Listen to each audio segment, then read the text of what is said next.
Après 38 années passées au cœur d'une grande entreprise du secteur de l'énergie, elle aurait pu choisir le repos.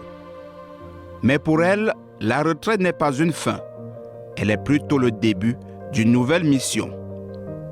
Ancienne directrice de la trésorerie et des grands comptes au sein de la structure, Pauline Daffet, femme de rigueur et de vision, a décidé de transformer l'expérience accumulée pendant toute une carrière en un levier d'impact social.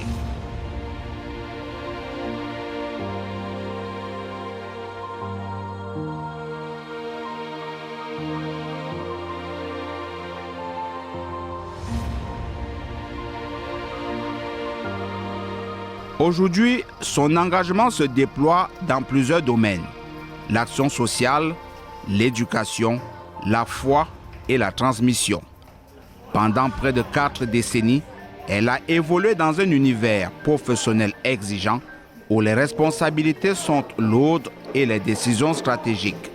Des fonctions financières de haut niveau qui lui ont appris la rigueur, la discipline et le sens de la responsabilité.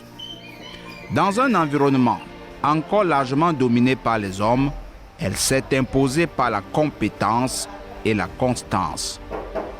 Son parcours illustre aussi la capacité des femmes à occuper des positions de leadership dans les sphères économiques les plus stratégiques. Effectivement, j'ai eu la grâce de Dieu d'occuper des fonctions clés et stratégiques pour une entreprise d'électricité, d'énergie, et l'énergie étant la clé dans un pays. Donc j'ai été directeur de la trésorerie et après directeur des grands comptes. Et comme chaque fonction, il y a eu des challenges, il y a eu des défis que j'ai, avec la grâce de Dieu, pu les relever. Et je pense que le top management n'avait pas eu tort de me confier ses responsabilités. Et pour moi, c'était des responsabilités avec beaucoup de rigueur, qui étaient aussi tournées vers les autres. Il fallait servir sa société et servir le client, qui sont les fournisseurs, qui sont les banques et qui sont nos gros clients. Mais avec le temps, une autre question s'est progressivement imposée, celle de l'après-carrière pendant une vie professionnelle plutôt pleine. J'ai commencé à penser à la retraite, mais je continue à travailler parce que j'avais encore 10 ans devant moi pour aller à la retraite à 60 ans. Il fallait se projeter. À 60 ans, qu'est-ce que je fais? Qu'est-ce que je ferai après Eneo? Qu'est-ce que je ferai après Eneo? Et chemin faisant, dans la suite de mon époux qui était déjà officier d'état civil et qui travaillait déjà beaucoup pour les personnes vulnérables, je me suis dit, pourquoi pas? Pourquoi pas? Surtout que étant une chrétienne catholique très engagée et qui a l'habitude d'être avec des gens, je me suis dit, à ma retraite, je voudrais être utile pour les autres. Il faudrait que je trouve des activités qui me passionnent d'abord et qui apportent aux autres. Pour beaucoup, la retraite marque une rupture. Pour elle, ce fut plutôt une transition, une opportunité de redéfinir son rôle dans la société et de consacrer davantage de temps et des causes qui lui tiennent à cœur. Ce moment charnière devient alors une occasion de réflexion sur le sens de l'engagement, l'utilité sociale et la transmission de l'expérience. Quand j'ai pris la retraite, je pense que certains jalons étaient déjà mis en place. Ça n'a fait qu'il y a eu un élément déclencheur par le Seigneur lui-même et qui a boosté, qui n'a fait que me booster dans cette voie-là. Me mettre au service des autres, mettre mon expertise, la rigueur avec laquelle j'ai travaillé comme directeur de la trésorerie, comme directeur des grands comptes, mettre cette rigueur et cette expertise pour les autres. De cette réflexion naît l'association Amoko, une structure engagée dans l'accompagnement social avec une attention particulière portée aux personnes vulnérables. Le Seigneur lui-même, voyant que j'avais des prédispositions intérieures, il a facilité les choses. Je prends la retraite en 2021. Un an après, ma dernière fille fait une crise cardiaque en France et elle est seule dans la maison. Il n'y avait que le Seigneur pour la sauver. Elle a été opérée du cœur et son cœur n'avait pas repris, malheureusement. Et les médecins avaient déclaré que son pronostic vital était très engagé. Nous sommes une famille chrétienne. Nous sommes entrés en prière. Nous avons invoqué le Seigneur qui dit « Invoque-moi au jour de la détresse et je te répondrai ».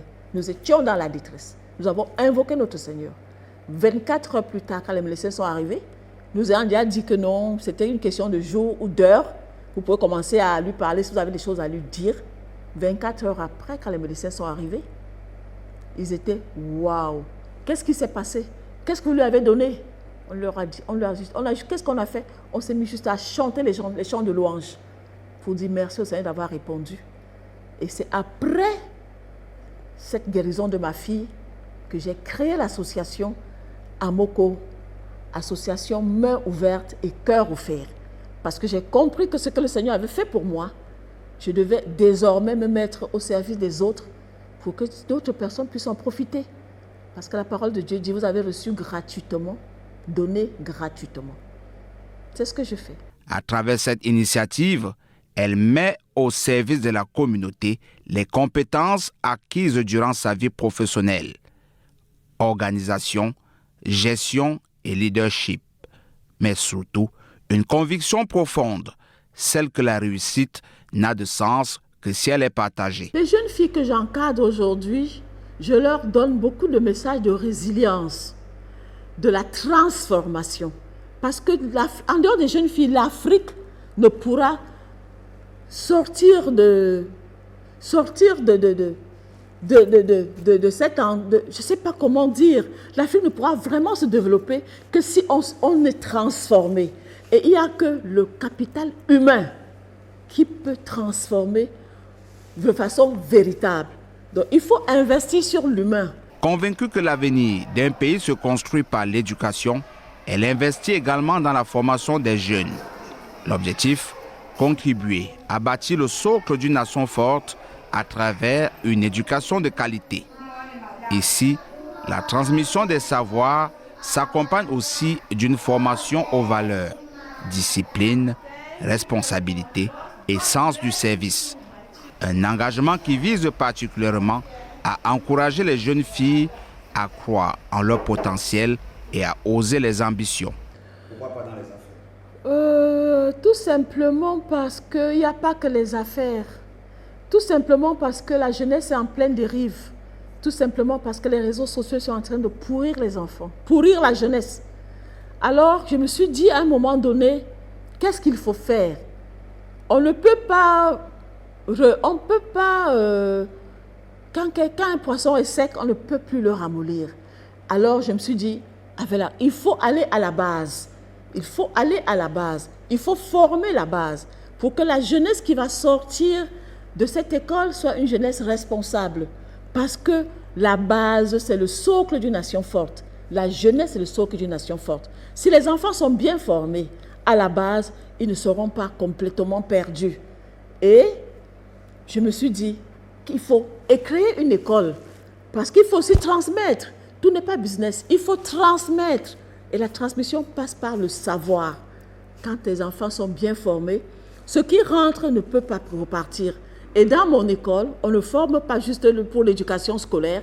Nous formons aussi, nous donnons aux enfants l'éducation morale, l'éducation spirituelle. Parce que mon école a beau être laïque, mais c'est placé sous le Sacré-Cœur de Jésus.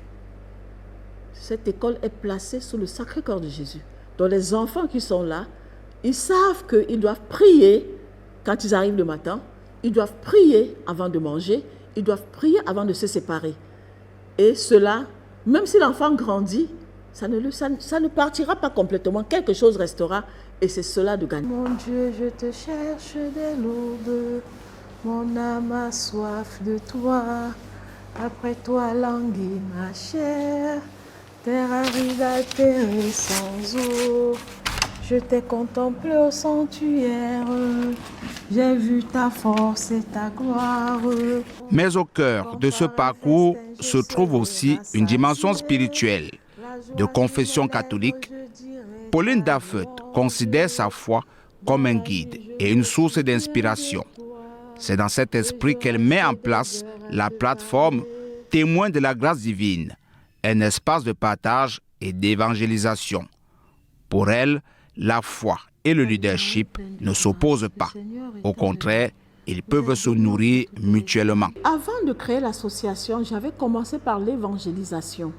Parce que ce qui s'était passé à Paris en octobre 2022 m'avait interpellée.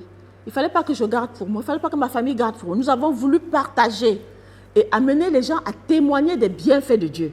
Pour que ces personnes qui doutent encore de la présence de Dieu, pour que ces personnes qui doutent encore de l'amour de Dieu, comprennent que Dieu, il est le même, il a été le même hier, il est le même aujourd'hui, il est le même demain. Ce qu'il a fait hier, il le fait encore aujourd'hui. La preuve, nous en avons profité. Donc, j'avais voulu partager ce témoignage. C'est comme ça qu'est née la plateforme et le blog Témoins de la grâce divine. Concrètement, nous avons une petite équipe composée de prêtres de notre archidiocèse. 3 prêtres travaillent avec nous et une équipe de bénévoles. Nous avons des contenus que nous développons et nous postons toutes les semaines. La méditation du dimanche, la méditation des textes liturgiques du dimanche. Tous les samedis matins, on a les textes. Les gens peuvent, avant d'aller à l'église, avoir déjà un aperçu des textes qui seront lus. Nous avons un autre contenu. Un prêtre vous répond. Toutes les questions que les internautes peuvent se poser par rapport à la Bible, par rapport à l'église, les prêtres sont là pour répondre. Nous avons aussi des contenus comme ce que dit la Bible ou 4 questions pour un chrétien. Que les chrétiens puissent essayer de parler de la Bible, parler de leur vécu, parler de leur foi avec le Christ, parler de leur foi. Donc, on essaie de donner c'est un micro-trottoir. Donc, c'est comme ça, nous avons quelques contenus sur Facebook, sur Twitter et une chaîne YouTube.